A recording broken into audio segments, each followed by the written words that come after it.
concert a démarré avec une œuvre tout à fait contemporaine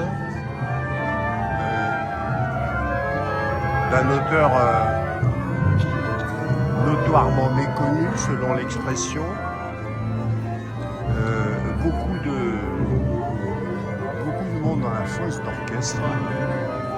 C'est assez impressionnant. Quelques têtes au-dessus de la cour. Quelques têtes dépassent. J'entends un trombone qui fait pop pop pop pop pop pop pop pop. Voilà. C'est une écriture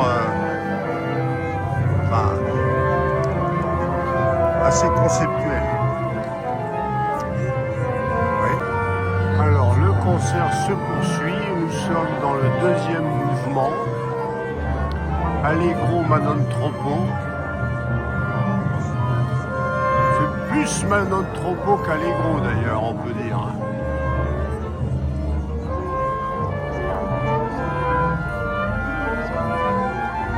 On attend le troisième mouvement qui sera à base de Furioso Vivace.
Alors il y a Daniel Peter, je crois qu'on dit Peter, qui lui est musicien et c'est la première fois qu'il joue au cinéma.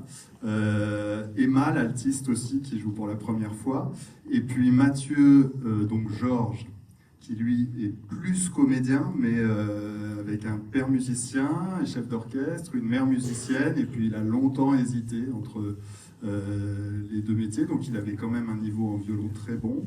Et Marie Vial, qui jouait du violoncelle, mais qui a beaucoup travaillé pour interpréter ce rôle. Donc ils ont appris tout ce qu'on voit à l'image. Quand ils sont seuls à jouer, généralement, c'est eux que vous entendez. Et puis quand c'est le quatuor qui joue, ils le jouent vraiment, mais comme il y a X prises et qu'il fallait à chaque fois être exactement dans le même tempo, que nous on puisse raccorder, et que par ailleurs, pour certains, ils ne sont pas virtuoses et surtout, ils ne jouent pas sur des Stradivarius. On avait enregistré plusieurs mois en amont du film avec des vrais musiciens, et ils ont bossé sur cette musique-là, pour qu'à aucun moment le spectateur puisse, en tout cas c'était l'envie que j'avais et qu'on avait tous, ne sorte du film en se disant « Ah, le personnage qu'on me raconte, j'y crois pas ». Voilà. Merci. Bravo.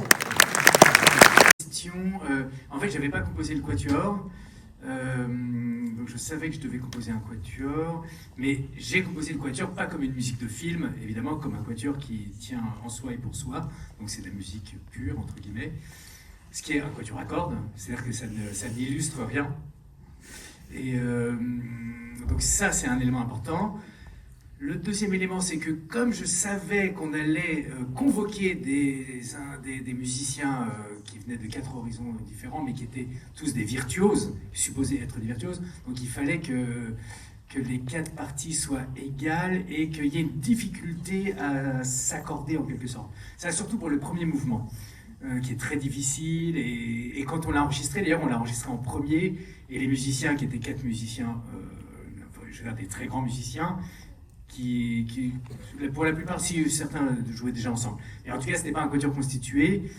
On voulait on a enregistré 4 musiciens qui ne jouent pas parfaitement puisqu'ils sont en train de déchiffrer, de travailler, etc. Donc ça, c'est pour le premier mouvement. Et sinon, on peut dire je suis allé croissant vers quelque chose d'harmonieux et où les gens s'accordent.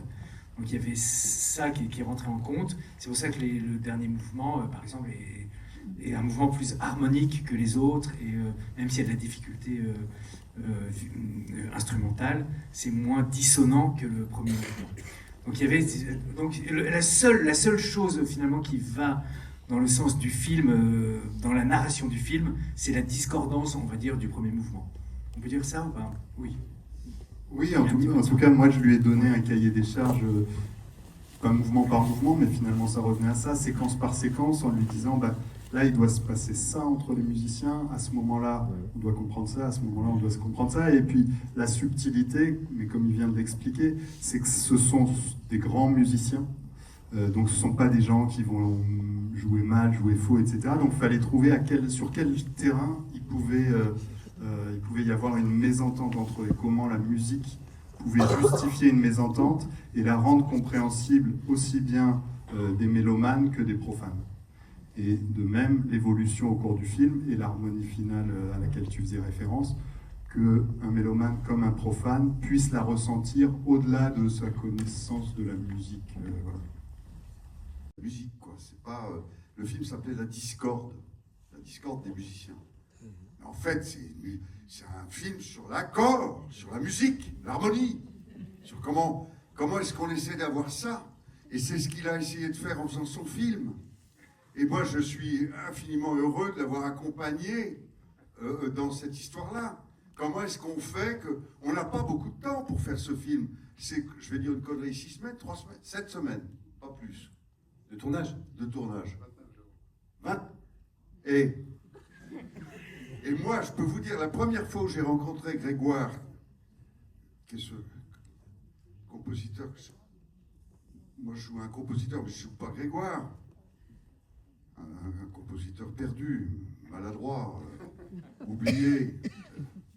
Ce qui n'est pas le cas de Grégoire. J'ai pris 2-3 trucs de lui, mais pas beaucoup. J'ai pris beaucoup plus de mon désespoir à moi. Une comédie. Pourquoi j'irais chercher ailleurs que dans le réel ce que le réel me proposait? Très bien. Ok.